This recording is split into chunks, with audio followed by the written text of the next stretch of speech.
자, 잔매거진 오늘 처음으로 문을 열 코너는요, 바로 직장인 탐구생활 시간입니다. 네, 대한민국을 이끌어가는 직장인들의 솔직한 마음과 생각을 들여다보는 시간인데요. 자, 오늘은 또 어떤 주제가 함께할지 궁금합니다. 김효선 캐스터가 주제 공개하시죠. 네, 제가 준비했습니다. 오랜만에 준비를 했네요. 자, 오늘 직장인 탐구생활의 주제는요, 바로 흥하는 기업 대 망하는 기업입니다. 될 성부른 나무는요, 떡잎부터 알아본다는 말 있죠. 그런 의미에서 사업 분야를 막론하고요. 잘 되는 기업과 또 그렇지 못하는 기업은 어디서든 차이가 나기 마련입니다. 일명 흥하는 기업 대 망하는 기업에는 어떤 차이점이 있는지, 또 흥하는 기업으로 가기 위해서는 어떤 전략들이 필요할지 오늘 직장인 탐구 생활을 통해서 꼼꼼히 알아보도록 하겠습니다. 네, 흥하는 기업과 망하는 기업 반드시 차이가 분명히 존재하기 마련인데 오늘 네. 그 이야기를 나눠보도록 하겠습니다. 일단 뭐 망하는 기업이란 표현이 다소 좀 표현이 거칠긴 한데 그래도 좀 극단적으로 우리가 예를 들어 봤는데요. 네. 일단 배 팀장님과 한 원장님 같은 경우는 좀 연륜이 있으시다 보니까 주변에서 망한 기업, 망한 조직 많이 보셨을 것 같아요. 어떠세요? 그 연륜이 많지 않아서 많이 못 본 것 네. 같습니다. 주변에 그 망하는 기업을 진짜 한 군데를 가까이서 본 적이 있었는데 네. 뭐 이유가 여러 가지가 있었겠지만 제가 이렇게 봤던 단편적인 부분은 그 직원이 문제가였던 것 같아요. 그 쓰레기 그 재활용하는 그거 있지 않습니까? 네. 그 수거함? 네, 그런 네. 거. 그거를 이제 제조하는 회사였는데 금형을 잘못 뜬 거예요. 금형을 잘못 떴는데 이게 잘못 뜨게 된 원인이 그 핵심 그 직원이 잘못 오더를 한 거죠. 금형업체에다가. 근데 그게 되게 그 수억 대 그 제작비가 들어갔는데 그게 이제 나중에 다 제작이 되고 나서 봤더니 이제 문제가 됐던 거죠. 그런데 직원이 문제가 되고 나서 잠적을 해버린 거죠. 그러니까 문 닫게 되더라고요. 그렇죠. 아무래도 직원 한 사람의 실수로 인해서 이렇게 기업이 망하는 경험까지 한번 보셨는데 네. 자, 그렇다면 한진호 원장님은 어떤 기업을 또 보셨어요? 뭐 건실함에도 불구하고 뭐 쓰나미 같은 재앙에 가까운 금융위기라든지 IMF에 의해서 망해가는 기업들을 본 적도 있지만 네. 업주가 경영 마인드가 없는 경우가 그런 경우가 많이 있는데요. 뭐냐면 매출을 이익으로 잘못 생각하고 너무 무리하게 돈을 많이 사용한다든지 그 미래에 대한 어떤 투자 부분이 결여돼가지고 흥청망청 돈을 쓰는 경우 이렇게 기업이 망해가는 모습들을 많이 봤습니다. 네, 그렇습니다. 정말 망하는 모습들도 각기 다른 이유를 가지고 망하게 되는 것 같은데 어떤 기업이나 조직이든지 사람이 만들고 사람이 이끌어가는 건데도 불구하고 어떤 기업은 좀 흥하고 어떤 기업은 또 망하는 기업들이 있는 거.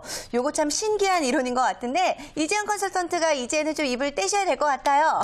네, 입을 떼보겠습니다. 네. 어떤 기업이 이제 잘 흥하다가 갑자기 쇠락의 길을 걷기도 하고요. 또 어떤 기업은 또 쇠락의 길을 걷는 듯 하다가 다시 또 빛나게 되는 경우들도 있는데 제가 생각하기에는 크게 두 가지 요인이 좀 작용하지 않나라는 생각이 듭니다. 첫 번째는 이 조직이 조직 구성과의 관계를 좀 어떻게 바라보느냐. 그리고 두 번째는 굉장히 빠르게 사회가 변화하고 있는데 이 변화에 어떻게 변화 관리를 대처하느냐. 이 태도에 어떤 기업의 흥망성쇠가 달려있다라고 생각이 드네요. 조직을 바라보는 관점과 또 시대의 흐름에 변화에 대응하는 태도. 구체적인 예를 들면 어떤 게 있을까요? 예를 들면 뭐 이제 개인과 개인으로도 좀 예를 들 수가 있을 것 같은데요. 우리가 일을 하다 보면은 이 사람하고는 다시 또 일을 해보고 싶어라는 생각이 드는 사람이 있고 이번 일만 끝나면 다시는 보지 말아야지 하는 마음이 절로 드는 사람이 있을 거라고 생각을 합니다. 그런데 이런 사람들의 어떤 특징은 어떤 사람을 좀 홀대한다든가 하대한다든가 자신의 권력을 이용한다든가 그러니까 자신 외에 다른 사람들을 굉장히 수직적이고 폐쇄적인 관계로 바라볼 때에는 기업이 성장하고 발전하는데 분명한 한계가 있습니다. 최근에 그 기업 미국 경제지인 포춘지에서 선정한 미국에서 가장 일하기 좋은 100대 기업을 선정을 했는데요. 사람들이 일하고 싶어하는 기업의 문화, 기업의 특징들을 좀 바라보다 보면은 이런 기업들이 좀 흥하겠구나라는 예측이 좀 가능할 것 같아요. 근데 1위는 구글이라는 기업이 이제 선정이 됐고요. 우리가 알고 있는 구글. 맞아요. 네. 많은 젊은이들이 정말 일하고 싶어 하는데 2위는 보스턴 컨설팅 그룹이 선별이 됐습니다. 예. 근데 이들 기업의 특징은요. 기업의 비전이나 미션 그리고 핵심 가치가 굉장히 분명하다라는 어떤 특징이 있습니다. 네. 때문에 이제 우리가 기업을 선택하고 일을 하는 것을 선정을 할 때 기업의 어떤 가치들도 좀 볼 수 있는 원칙을 좀 선정해야 되지 않을까라는 생각이 드네요. 네, 그렇습니다. 뭐 자신이 몸담을 회사이기 때문에 자신도 역시 적절한 기준을 가지고 입사를 해야 된다라는 이야기일 것 같은데요. 자, 이재현 컨설턴트도 예전에 직장 생활을 하셨잖아요. 그때 처음 들어갔던 직장이 어떻게 본인의 가치와 좀 부합하는 곳이었는지 궁금해요. 네, 그게 좀 또 그런 것 같아요. 제가 네. 이렇게 얘기를 하고 있긴 하지만 지금 알고 있는 것들을 그때도 알았으면 참 좋았을 텐데 대학을 졸업하고는 우선 백수 탈출이라는 목표가 너무 급급했기 때문에 이런 것들 원칙 그런 게 전혀 없었죠. 네. 연봉 조금 많으면 그리고 좀 들어본 것 같은 그런 것, 기업 위주로 좀 제가 원서를 쓰곤 했었는데 예. 제 한 예로 제가 어떤 기업에 최종 합격을 한 적이 있었어요. 네네. 근데 그 기업은 그렇게 크지 않았고 한 100명 정도였고 연봉도 아주 높지 않은. 그래서 제가 여기는 별로 매력이 없어라고 생각을 했는데 10년 뒤에 그 기업이 매년 200% 성장을 한 거예요. 와. 그래서 지금은 20개 이상의 계열사를 거느리고 있고요. 저하고 같이 시험을 봤던 분들 중에 이제 입사를 하셨던 분이 있어요. 그분들은 네. 지금 계열사에 임원이 되신 거예요. 저하고 같은 아, 나이인데. 네. 그래서 정말 그때 제가 기업을 제대로 평가하고 볼 수 있는 눈이 있었다라면 기업과 개인이 함께 성장할 수 있구나라는 것을 뼈저리게 느꼈던 살이었습니다. 그렇군요. 네. 예. 그리고 또 우리 배경찬 팀장님 같은 경우는 이직 경험도 나름 있으시잖아요. 그 조직, 기업을 고를 때 어떤 조직의 어떤 점을 좀 바라보세요? 저도 뭐 예전에는 이제 연봉이 조금 높다라고 하면 뭐 이제 자주 옮기는 그런 뭐 모습이 없잖아 있었던 것 같아요. 네네네. 네. 근데 지금은 아무래도 좀 이제 시간이 좀 지나고 보니까 발전 가능성을 좀 많이 보는 것 같고요. 발전 가능성을 보는데 그것도 역시 성과에 대한 보상 시스템이 좀 잘 돼 있는 그런 회사를 고르는 것이 좀 저의 기준이 아닐까. 네. 그 보상 시스템은 또 역시 머니 아니겠습니까? 이제 머니가 중요하다. 그렇죠. 예. 예. 네, 그렇다면 김윤선 캐스터도 궁금한데요. 어떤 기준을 가지고 이제 회사를 결정하게 되는지 좀 궁금해요. 네. 뭐 물론 저도요. 제일 처음에 막연하게 공중파 3사 아니면 취업 절대 하지 않겠다. 감히 제가 그런 상상을 좀 했었습니다. 후회하시죠? 네, 많이 네. 후회하죠. 아니, 많이 떨어지고 나니까 이제 저를 좀 알겠더라고요. 난 좀 안 되겠구나라는 생각이 들어서 제가 좀 더 강점이 될 수 있는 예. 그런 데에 좀 맞춰서 좀 전략적으로 취업을 하기 시작했어요. 그래요. 네. 좀 횡설수설하시는 것 같은데 본격적인 주제 한번 들어가 볼까요? 네, 좋습니다. 자, 그렇다면 이제 진짜 어떤 기준을 가지고 기업을 바라보는 게 좋을지 궁금한데요. 네. 흥하는 기업의 가능성이 높은 거 어떤 기준을 따라야 되는 걸까요? 우선 경영자가 기업 비전을 제시를 하고 있는가 이것을 한번 살펴볼 필요가 있습니다. 근데 비전이라고 하면 어떻게 정의를 하는지 저는 좀 궁금한데 여러분들은 비전이라고 하면 어떤 거를 비전이라고 느끼시나요? 비전. 네. 뭐 앞으로 나아갈 길? 네. 몇 년 내로 얼마 버는 거? 얼마 버는지 구체적인 되게 중요한 얘기를 해주셨어요. 네. 비전은 사실 딱 그 어떤 얘기를 들었을 때 가슴이 뛸 수 있는 것이어야 합니다. 그러니까 무슨 얘기냐면 네. 기업이 미래로 나아가야 하는 청사진이긴 한데 굉장히 구체적이어야 하고요. 거기에 그 기업이 조직 구성원들이 추구하는 핵심 가치들이 좀 포함이 되어 있어야 하죠. 그래서 어떤 기업을 선정할 때 있어서 이 기업이 계속 흥할 것인가 라는 퀘스천이 든다면 경영자가 분명한 어떤 기업 비전을 제시하고 있는가라는 것을 살펴보셔야 하는데 좀 그런 게 있어요. 많은 기업들의 그 기업 미션이 비전이 굉장히 비슷해요. 그렇죠. 어떤 것들 들어보셨나요? 기업의 비전. 뭐 사회적으로 뭐 공헌하고 뭐 이런 내용들 많이 본 것 맞아요. 같아요. 요즘은 네. 그게 굉장히 좀 인기를 끌고 있고요. 뭐 초일류 기업, 글로벌 기업 굉장히 비슷하다라는 거죠. 맞아요. 네. 혁신 이런 것들 예, 많이 예. 들어가고. 근데 이 비전이라는 것은 어떤 교실의 급훈처럼 액자 안에 넣는 게 아니라 살아 있어야 되고 분명한 이유가 있어야 합니다. 그래서 이 비전이 어떻게 탄생된 것인가, 구성원들의 동의와 공감을 얻어서 올라간 것인지 이런 것들도 살펴볼 필요가 있죠. 예. 네. 그 비전을 그렇다면은 내가 흥하는 기업에 들어가기 위해서는 내가 그 비전을 보고 가슴이 설레는지를 우리가 체크해야 된다는 건데 네. 사실 그 기업의 비전을 우리가 검증이라고 그럴까요? 이게 제대로 된 비전인가 확인할 수 있는 방법이 좀 많지 없지 않습니까? 어려워요. 예. 네, 맞습니다. 지금 이 얘기를 해주신 게 정말 좀 일침이라고 저는 생각이 드는데요. 네. 사실은 많은 기업들이요, 그때의 비전을 유행처럼 바꾸는 경우들이 되게 많아요. 한 국가의 수장이 바뀔 때, 기업의 CEO가 바뀔 때 자신의 성과를 위해서 이 어떤 비전을 바꾸는 경우들이 되게 많아요. 그러니까 즉 정치적인 어떤 수단으로도 비전이 활용이 되기도 합니다. 때문에 이것이 정말 진짜의 비전인가를 살펴보기 위해서는 기존의 그 기업이 추구했던 그 비전 안에 하나의 일관성이 있는지를 좀 살펴보셔야 하고요. 네. 이것이 충분한 공감을 얻어서 선정이 된 것인지 아니면 그냥 일방적으로 CEO가 이게 요즘 인기래. 이렇게 하면 멋있을 것 같아. 라고 해서 결정을 한 것인지 이런 것들을 좀 살펴볼 필요가 있죠. 네, 좋은 검증 방법이 될 수가 있을 것 같은데요. 네. 자, 그렇다면은 얼마 전에 사업을 시작하신 백영찬 팀장님, 혹시 기업의 비전을 어떻게 잡으셨어요? 좋게 갖고 있습니다. 네. 공개해 주실까요?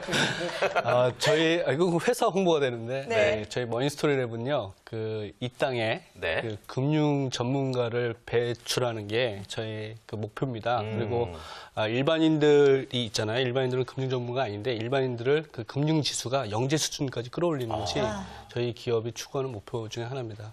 그렇군요. 그렇군요. 자, 그렇다면 한진우 원장님의 비전도 네. 좀 궁금한데 왠지 좀 특별할 것 같아요. 네. 비전이라고 하면 이제 유리 냄비 이름 아닌가요? 무리수 던지시는데요. 깜짝 놀라요. 네. 죄송하고요.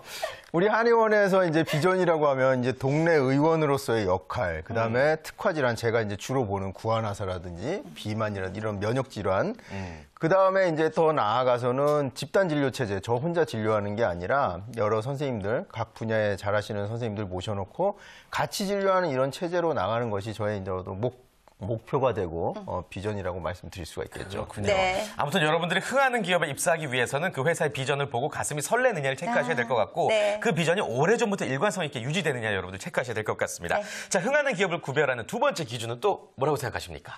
두 번째는 변화에 네. 얼마나 민감하게 대응하느냐, 그런 능력이 있느냐가 굉장히 중요한 요소가 될 수 있을 것 같습니다. 예. 제가 몇 가지 좀 기업의 이야기를 해보려고 하는데요. 공통점을 한번 찾아보셨으면 좋겠어요. 소니, 코닥, 노키아, 리바이스. 굉장히 많이 들어보셨던 예, 예. 기업명이실 것 같은데요. 이 네 가지 기업의 공통점 혹시 가능하실 수 있을까요? 정답. 네네네. 소니는 전자제품, 노키아는 핸드폰, 네. 코닥은 카메라, 리바이스는 네. 청바지. 네, 그래서 공통점이 뭘까요? 전문적인 것만 만들어낸다. 우와, 맞는 것 같아요. 아닌가요? 네, 정답이 아닙니다. 네. 이럴 수가. 아까워라. 아니군요. 네. 이들 기업들은 한때 굉장히 전성기를 가졌던 기업인데요. 네. 지금은 어느 정도 이제 쇠락의 길을 가고 있다라는 평가를 받고 있는 기업들입니다. 네. 한 예로 좀 리바이스를 얘기를 해보려고 하는데 예. 제가 대학 신입생 때만 해도 이 리바이스 마크가 새겨진 청바지를 입으면 굉장히 이제 패셔니스트였고요. 입는 집 그렇죠. 자식으로 좀 그렇죠. 분류가 되는 굉장히 어떤 잘 나가는 브랜드였습니다. 근데 지금은 청바지 마니아들에게조차도 이 리바이스가 호응을 얻지 못하고 있는데요. 그 이유가 변화가 굉장히 일어날 때 리바이스가 자만심을 가진 거예요.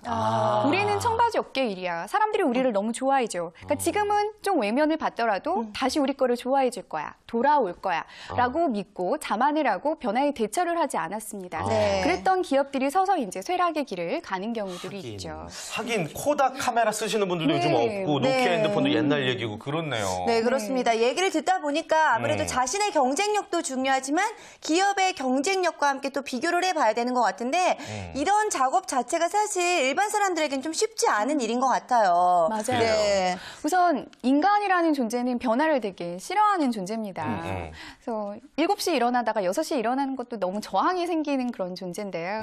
혹시 끓는 물 속에 그 서서히 익어가는 개구리라는 얘기를 한번 들어보셨는지 모르겠는데 네. 개구리를 뜨거운 물에 끓는 물에 집어넣으면 너무 뜨거워서 팔딱 놀라죠. 뛰어서 뛰쳐나오지만 서서히 찬물에서부터 온도를 높이면 개구리는 그 변화를 느끼지 못하고 거기서 이제 익어서 죽게 되죠. 그러니까 무슨 얘기냐면 사람들은 그 변화에 조금씩 어떤 변화가 일어났을 땐 거기에 대처하고 싶어 하지 않습니다. 그렇기 때문에 본인 스스로가 조직이 뭐 변화를 크게 대응하지 않는다는 느낌이 있더라도 본인 스스로가 점진적으로든 급진적으로든 계속 변화를 추구하는 마음을 가는 것이 굉장히 중요하다라는 거죠. 그렇군요. 네. 어떠한 시대의 변화에도 적응할 수 있는 그 기업만의 전문성이 있어야 될 테고 또 열린 마인드가 필요하다는 말씀이신 것 같습니다. 네. 자, 흥하는 기업을 구별하는 또 기준하는 세 번째 어떤 게 있을까요? 네, 세 번째는 기업 문화입니다. 저는 이게 굉장히 좀 중요하다라고 생각이 드는데요. 기업마다 고유의 문화가 있어요. 어느 조직마다 그 추구하는 가치라든가 구성원들의 관계 이런 것들 때문에 문화가 형성이 되는데요. 사람을 굉장히 중요하게 생각하는 문화가 있고 또 사람을 하나의 소모품으로 생각하는 문화들이 있잖아요. 네. 그래서 어떤 문화를 가지고 있느냐 이거에 따라서 또 흥망이 결정이 될 수 있는데 중요한 것은 조직과 구성원들이 함께 살아있는 유기체적인 존재다라고 인식을 하는 것이 굉장히 중요하다라고 볼 수 있을 것 같아요. 네, 기업 문화 자체가 중요하다는 것은 이제 말씀을 들어서 알겠는데 사실 어디까지가 기업 문화에 포함이 되는지는 잘 모르겠거든요. 좀 소개를 해주실까요? 굉장히 많은 것들이 포함이 될 수가 있는데 우선 크게 분류를 하면 기업이 추구하는 가치관, 사고 방식, 일체감 이런 것들을 모두 이야기를 할 수가 있습니다. 네. 저는 사실은 이 기업 문화라는 게 보이지 않는 기업의 자산이라는 생각이 좀 들거든요. 그 조직원들끼리 함께 일을 하면서 나누는 감정적인 것들, 그리고 어떤 사고를 통해서 일을 처리하는가, 이런 것이 하나의 보이지 않는 무형의 자산이 돼서 조직원들의 몰입감을 높여주기도 하고요. 애사심이나 충성도를 높여주는 굉장히 중요한 토대가 되어줄 수 있습니다. 네. 한 예로 3M이라고 하는 기업을 3M. 아시죠? 예, 알죠. 뭘로 유명한 기업이죠? 스카치 테이프. 붙이는 맞아요. 네. 붙이는 거. 맞습니다. 포스트잇, 포스트잇. 네. 예, 예. 이런 것들은 굉장히 유명한 기업인데요. 이 기업이 그 포스트잇도 되게 우연한 상황에서 이게 발명이 된 제품이에요. 네. 그러다 보니까 이 기업은 어떤 기업 문화를 추구하고 있냐면 예. 아무리 작은 아이디어도 버리지 마라, 함부로. 그러니까 모든 기업 구성원들이 자유롭게 자신의 의견을 개진할 수가 있고 야, 그거 이상해. 뭔 소리야. 이게 아니라 그것도 생각해볼 문제인데? 라고 자유롭게 토의할 수 있는 문화가 형성이 된 거죠. 네. 그러다 보니까 사람들이 원하는, 소비자가 추구하는 물품들을 계속 생산해낼 수 있는 어떤 경쟁력을 갖출 수가 있었습니다. 그렇군요. 네. 올바른 기업 문화에서 올바른 기업이 탄생한다는 네, 말씀이시군요. 맞습니다. 네, 네. 알겠습니다. 그렇다면 네 번째 기준, 굉장히 다양한데요. 어떤 네. 게 또 중요할까요? 뭐가 중요할 것 같으세요? 네 번째 기준 뭐가 있을까? 기업을 선택할 때 근무 환경도 굉장히 중요하죠. 그렇겠네요. 네. 네, 근무 환경은 여러 가지를 포함을 합니다. 뭐 아까 이야기 드린 기업 문화도 좀 포함이 될 수 있고요. 네. 정말 물리적인 환경도 포함이 될 수가 있어요. 예를 들면 구글이라는 기업, 아까 가장 일하고 네네. 싶어하는 기업으로 이제 선정이 된 바가 있는데 구글은 이 기업의 인테리어 자체도 굉장히 독특해요. 어떤데요? 예를 들면 꼭 네. 우리 거실에, 저희 집이 아니라 그 어떤 거실 인테리어처럼 소파도 놓여 있고 굉장히 회사가? 어떤 탁구장 뭐 이런 것들도 우와. 놓여져 있고요. 아기자기한 뭐 장난감 같은 것도 굉장히 자유롭게 놓여져 있습니다. 이것은 우리 기업이 그냥 일만 하는 곳이 아니라 편히 쉴 수도 있고 놀 수도 있고 이런 것들을 표방하는 근무 환경을 만들어 놓은 건데요. 네. 또 이것뿐만 아니라 근무 출퇴근을 하는 시간이라든가 이런 것도 자율로 조정을 할 수 있게 해놨습니다. 그러니까 사람들이 이런 어떤 환경을 통해서 조금 더 효과적으로 그리고 몰입감 있게 일을 할 수 있는 부분들이 생겨날 것 같아요. 자, 네 번째 그렇군요. 기준은 일단 근무 환경. 아무래도 정말 중요한 기준 중에 하나가 될 것 같은데요. 네. 자, 그렇다면 흥하는 기준을 좀 들어보고 나니까 이 망하는 기준도 좀 따로 있지 않을까 궁금해지기도 하는데 뭐 망하는 조직은 반대로 간다라고 보여지는 건가요?